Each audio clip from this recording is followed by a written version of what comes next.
Am I the a-hole stories, wedding edition? Am I the a-hole for taking the attention away from the bride at the wedding and making it about me? I, 28 female, is currently 6 months pregnant, and am engaged to a wonderful man. Due to the craziness, only a limited people know about our news, because we aren't the announcing type. Also, it was a quick engagement because of the pregnancy, but we love each other, and we didn't want to showcase all that. I also have an 11-year-old with my ex who I was married to for 9 years, but he ended up cheating on me with Anna, his friend/co-worker. He had his wedding with Anna this weekend. I was invited because of a complicated custody arrangement that I don't want to get into, and because his mom wanted the mother of her grandchild at the wedding too, since I'm technically still family proxy my son. The thing is, no one from that side knew I'm pregnant. I didn't tell my ex because of personal reasons. Also, my fiancé is also quite an influential man where I'm from and is well known. My ex knows I'm dating someone since I was allowed A+1 for the wedding, but he doesn't know who. This plays into the wedding. I didn't really think of it much as they kept it a small event. I really didn't want to go, but did for the sake of my son since I can't let him go alone. We all showed up and naturally, people gravitated toward my fiancé, asking him what he was doing here, and then learning about the pregnancy and engagement. They were fascinated. It was all quite annoying, and I played the pregnant lady card quite a few times so I could get some peace, at an event that I didn't even want to be at. They got married and it was over. We went home, no fuss.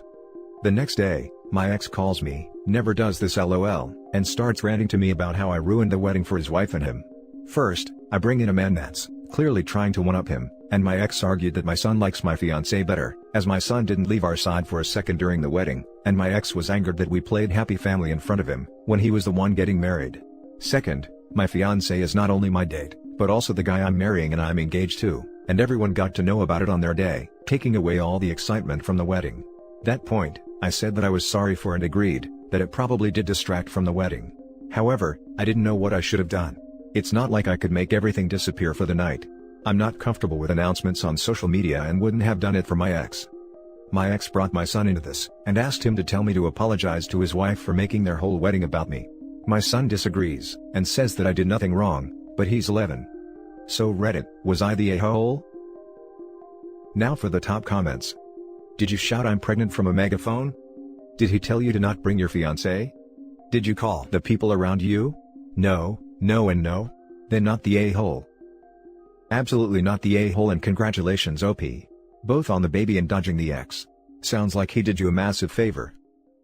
Not the a-hole, if you did not purposely try to upstage them, if you were honest in what you wrote. I'm guessing your ex and his new wife allowed you to attend the wedding because they wanted to rub their happiness in your face, but the tables turned when you showed up with an even better guy and a bun in the oven. Your ex was just upset he lost. And since he was the one who cheated, I'd say he got his comeuppance.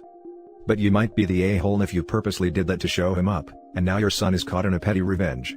Was no one else available to bring your son there? Could you have brought someone else other than your fiancé as your +1? Edit. Some commenters are misunderstanding my comment regarding OP's +1 and I want to explain. I come from a different culture, and I have no qualms attending a wedding alone. If I were extended A+1, I would also have no qualms bringing a relative or a friend if my partner is not available. I am not sure if +1s mean engaged/wedded partners only, in the West. I am not saying OP has no right to bring her fiancé to the wedding. I understand why she brought him. But OP has stressed that she wanted to avoid unnecessary attention, and bringing a famous fiancé would definitely draw the attention that she doesn't want, which is not her fault. Hence, I wonder if there was someone else she could have brought who could similarly offer moral support, like her mom for example. Yes, it definitely isn't a fair situation that OP has to pay consideration to who she brings as her +1, to avoid hurting her ex's fragile ego. OP should be able to bring whoever she likes. But if I were OP, I would compromise to avoid any potential drama for my own sake.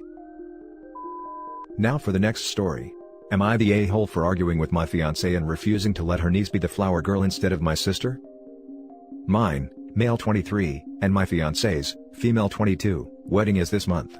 Wedding planning has been literally a nightmare. Her mom keeps stomping boundaries and changes any plans we come up with to have a decent wedding and not let me ruin it and embarrass her. Her mom thinks I'm a kid, she calls me son, and it's so annoying and inappropriate. My fiancé is the youngest in the family and I'm the youngest son-in-law in the family, that's why I got this nickname. Anyways, my fiancé and I already discussed and decided to have my 9-year-old sister be the flower girl. She has mild cerebral palsy, but she's functioning and is good at school.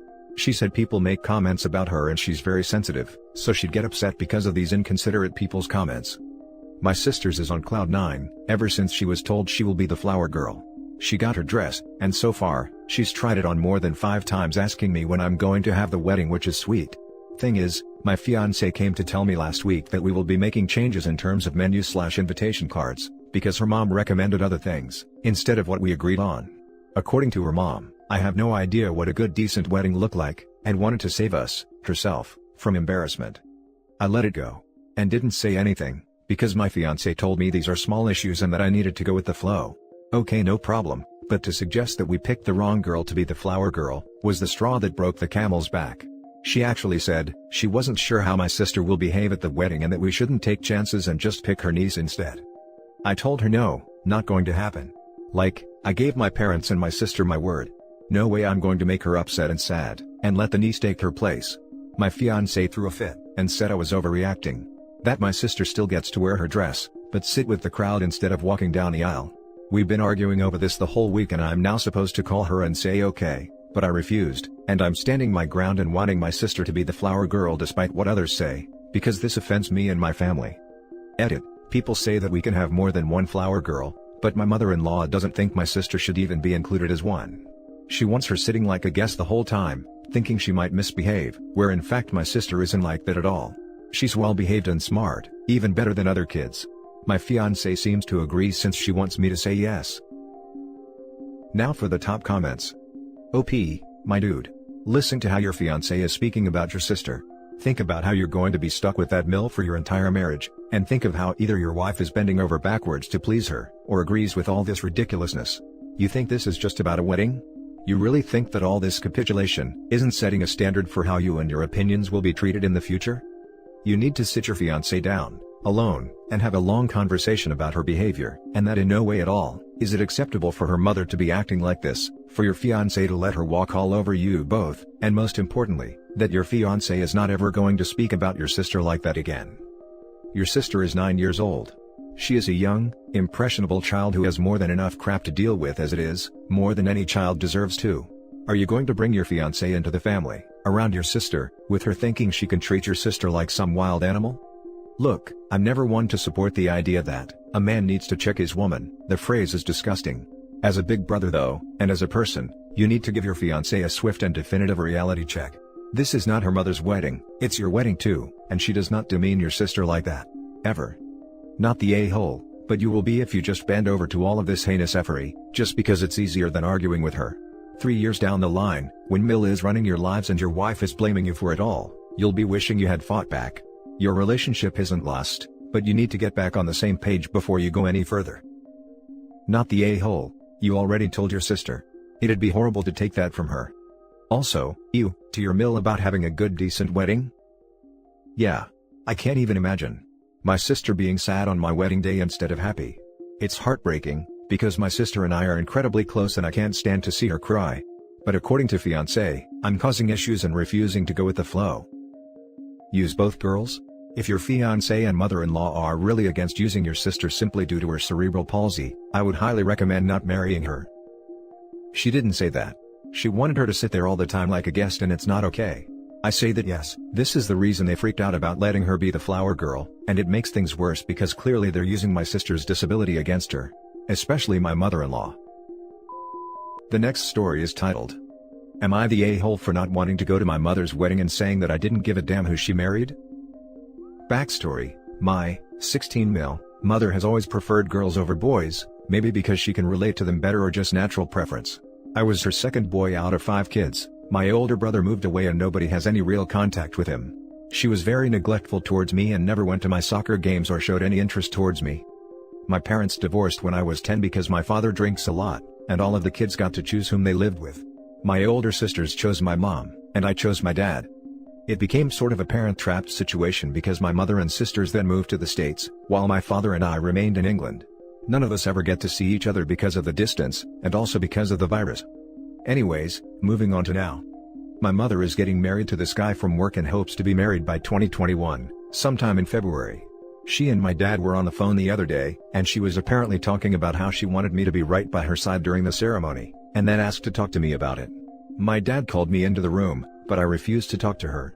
The thing is, I don't want to go to my mother's wedding. I don't care about her, and don't give a damn about the guy she's shacking up with. My father is telling me that I'm being cruel for not giving my mother that happiness, and is willing to drag me over to the States himself, if I don't agree to go. Every time we talk, he's saying stuff like, "Your mother loves you," and, "You were a brat for not going." My mother, on the other hand, has been calling and sobbing about how she tried her best to raise me, but she couldn't force herself to do anything, which I assume means that she couldn't force herself to care for me. I plan on showing my father this thread when it's all said and done, so honest opinions. Am I being the a-hole for not going to my mother's wedding? Now for the top comments. Not the a-hole. She tried her best to raise me, but she couldn't force herself to do anything, which I assume means that she couldn't force herself to care for me. Wow. That's a horrible thing for someone to say to their own child to begin with, but saying it and then immediately demanding the child force themselves to care about her? The selfishness is galling. It sounds to me like she just wants the happy family wedding pictures. You are being emotionally strung along by your mom, and if her past behavior is any indication, she will drop you again after you serve that purpose. I think you are wise to protect yourself, and shame on your dad for not having your back and protecting you as well. She's told her fiancé what a great gal she is, and she needs her son there to prove it. Not the a-hole. She didn't try her best to raise you. She neglected you, and when she realized she can get rid of you, she ran away from her own child. If your dad forces you to go, you should embarrass the hell out of everyone and raise hell in that wedding. Now for the last story. Am I the a-hole for not giving my sister the ring that our late grandmother gave to me? My grandmother passed away 3.5 years ago of cancer. She was the rock of the family, and her loss hit everybody hard. My older sister, at the time, was estranged and wasn't in contact with the family. A few weeks before my grandmother passed away, she gave me her wedding ring, and made me promise to hold on to it, until I got married and wore it myself. Eventually, my sister came back around, and was obviously devastated to hear about her grandmother's death. She didn't seem too bothered with me having the ring at first, but recently, she's gotten engaged to her fiancé and wants the ring. My sister, apparently, told her fiancé that she was going to get the ring, and so, he didn't bother with anything but a cheap, simple gold band. She approached me the other day and said that she wants the ring, but I was obviously not going to give it up. My sister essentially told me that she deserves the ring, since she was a better granddaughter and that she's getting married first, so she is entitled to it, just by that fact. I am dead set on keeping it because, obviously, it's my grandmother's ring, and I want it for when I get married. Just to be clear, I have a boyfriend, but we're going slow. Am I being an a-hole for not giving up the ring? Now for the top comments. Not the a-hole. Your grandmother gave the ring to you without conditions. She didn't say to hold it and that the first of you to get engaged gets it. She didn't say that if your sister comes around, that the two of you should flip a coin for ownership. Your grandmother gave the ring to you, and did not specify any conditions. Ignore your sister's tantrums. I would out the ring in a safety deposit box so she can't physically get to it. Do you have your grandmother's wishes in writing? It's written in the will. Not the a-hole. Your sister sounds like an entitled little brat. Your grandmother wanted you to have it, that's why she gave it to you instead of your sister. If she was the better granddaughter, then she would have had a relationship with your grandmother, rather than finding out she died well after the fact. This right here. If grandmother wanted sister to have it simply because sister was the eldest, then she could have stipulated that fact. Obviously, being the eldest wasn't the deciding factor. And that's it for this video, guys. If you have thoughts to share, leave a comment below. Don't forget to hit like and subscribe if you like this content. I'll catch you in the next one. Good day, everyone.